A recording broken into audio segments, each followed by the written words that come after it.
کیا ابو بکر کا ایک فیصلہ ہمنا کی پوری زندگی بدل دے گا؟ اور کیا زامل واقع ہی بدل رہا ہے یا ابو بکر کی جگہ لینے کی کوشش کر رہا ہے؟ در نجات کے اگلے پرومو نے کہانی کے دونوں بڑے ٹریکس کو ایک ایسے موڑ پر لا کھڑا کیا ہے جہاں ایک طرف ہمنا کو پہلی بار اپنے جذبات کی حقیقت سمجھنے کا موقع ملے گا تو دوسری طرف زامل کی اچانک بدلتی ہوئی شخصیت زریاب کے لیے ایک نیا سوال بن جائے گی۔ لیکن سب سے اہم بات یہ ہے کہ ابو بکر نے ہمنا کو اپنے گھر سے نکالنے کے بعد جس راستے کا انتخاب کیا ہے وہ آگے چل کر اسی پوری کہانی کا ایک بہت اہم موڑ بن سکتا ہے۔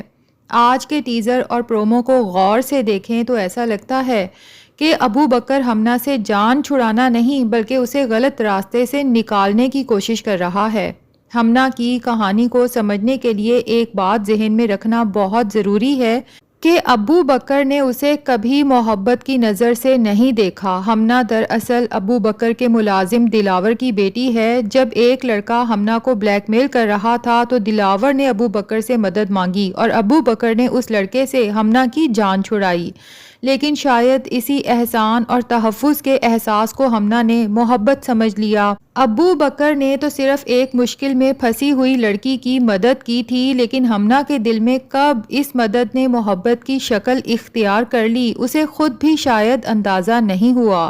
اور یہی اس کردار کا سب سے بڑا مسئلہ ہے۔ اب اگلے ایپیسوڈ میں ابو بکر کے لیے صورتحال مزید مشکل ہونے والی ہے۔ وہ مسلسل ہمنا کو خود سے دور رکھنے کی کوشش کرتا رہا، کبھی اپنے کمرے کا دروازہ بند کر کے، کبھی گھر کے لوگوں کو درمیان میں لا کر، اور آخرکار اسے اپنے گھر سے اس کے کوارٹر تک پہنچانے کا فیصلہ کر کے۔ لیکن مسئلہ یہاں ختم نہیں ہوتا، کیونکہ اب ہمنا نے جو قدم اٹھایا ہے، اور اگر ایسے میں ابو بکر اسے اس کے باپ کے گھر واپس بھیج دیتا ہے تو اسے یہ خدشہ ہے کہ لوگ اس سارے معاملے کو پتہ نہیں کس نظر سے دیکھیں گے۔ دلاور شاید یہی سمجھے کہ اس کی بیٹی ابو بکر کے ساتھ تھی اور پھر ابو بکر نے اسے اپنے گھر میں رکھا، یعنی ابو بکر ایک ایسے مسئلے میں پھنس چکا ہے جس میں وہ ہمنا کو نہ اپنے پاس رکھ سکتا ہے اور نہ ہی اسے ایسے واپس بھیجنا چاہتا ہے کہ اس کی عزت اور اس کی نیت دونوں پر سوال اٹھے۔ اسی کشمکش میں ابو بکر کو تلاوت کرتے اور اللہ سے صحیح راستہ دکھانے کی دعا کرتے دیکھا گیا ہے، اور شاید یہی وہ لمحہ ہے جہاں سے ابو بکر کو اس مسئلے کا حل نظر آتا ہے۔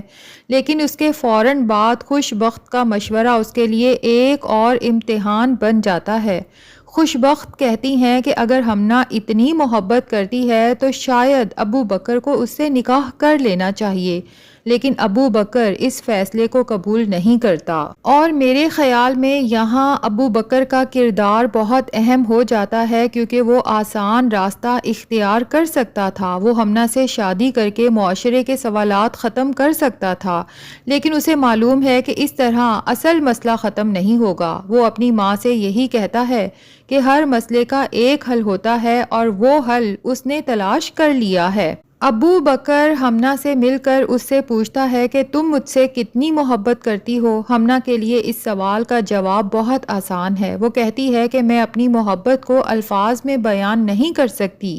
لیکن ابو بکر شاید پہلی بار اس کے سامنے وہ حقیقت رکھتا ہے جسے ہمنا سننا نہیں چاہتی،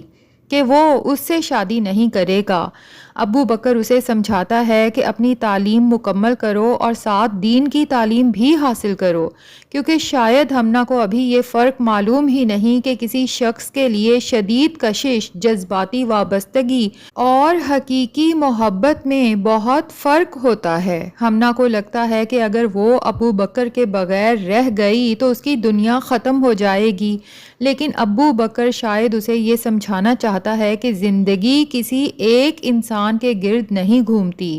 اور اسی لیے وہ اسے ایک دینی ادارے میں بھیجنے کا فیصلہ کرتا ہے جہاں ہمنا اپنی دنیاوی اور دینی دونوں تعلیم حاصل کرے گی۔ ہمنا کے لیے یہ فیصلہ آسان نہیں ہوگا، وہ وہاں سے جانا نہیں چاہتی، لیکن ابو بکر کے فیصلے کے سامنے اسے جانا پڑے گا۔ رخصت ہوتے وقت جب وہ خوش بخت کے سامنے سر جھکا کر کہتی ہے کہ میری وجہ سے اگر آپ کو کوئی تکلیف پہنچی ہو تو مجھے معاف کر دیجیے گا، تو یہ منظر کافی ایموشنل ہو جاتا ہے۔ خوش بخت بھی اس کے سر پر ہاتھ رکھ کر اسے رخصت کرتی ہیں، لیکن اصل ٹوئسٹ یہاں آتا ہے کیونکہ ہمنا اپنی ڈائری وہیں چھوڑ جاتی ہے، اور یہ صرف ایک عام ڈائری نہیں، اس میں اس نے ابو بکر کے لیے اپنے جذبات، اپنی سوچ اور اپنی محبت کو محفوظ کیا ہوا ہے۔ جب خوش بخت یہ ڈائری دیکھتی ہیں تو انہیں ہمنا میں اپنا ماضی نظر آتا ہے، ایک ایسی لڑکی جو جذبات کے بہاؤ میں بہت کچھ کرنے کے لیے تیار تھی، بالکل ویسے ہی جیسے کبھی خوش بخت اپنے ماضی میں ایک غلط فیصلے کے پیچھے اپنی پوری زندگی خراب کر بیٹھی تھیں۔ شاید خوش بخت کے دل میں یہ خیال آئے کہ کاش انہیں بھی زندگی کے اس موڑ پر ابو بکر جیسا کوئی سمجھانے والا مل گیا ہوتا تو شاید ان کی زندگی پچھتاوے میں نہ گزرتی۔ اور یہاں سے ہمنا کا ٹریک بہت انٹرسٹنگ ہونے والا ہے۔ ابو بکر کا مقصد ہمنا کو ہمیشہ کے لیے دور کرنا نہیں، وہ چاہتا ہے کہ ہمنا اپنی تعلیم اور دینی تعلیم مکمل کرے، پھر وہ دلاور کو اس کی لوکیشن بتا دے تاکہ اسے حقیقت معلوم ہو۔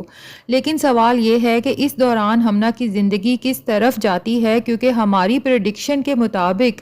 آگے چل کر اس کی ملاقات زامل سے ہونے والی ہے، جو کہانی میں ایک نیا موڑ لا سکتی ہے۔ اور اب آتے ہیں زامل اور زریاب کی کہانی کی طرف۔ 7 دن بعد زامل جب گھر واپس آتا ہے اور زریاب اسے دیکھ کر خوش تو ہوتی ہے، لیکن جلد ہی محسوس کر لیتی ہے کہ زامل بہت بدل چکا ہے، اب وہ دین کو سمجھنے اور اس پر عمل کرنے کی بات کر رہا ہے۔ زریاب کے لیے سب سے حیران کن بات تب ہوتی ہے جب زامل بتاتا ہے کہ وہ یہ سب اس لیے جاننا چاہتا ہے کہ آخر زریاب کی دادی کو ابو بکر کیوں پسند تھا،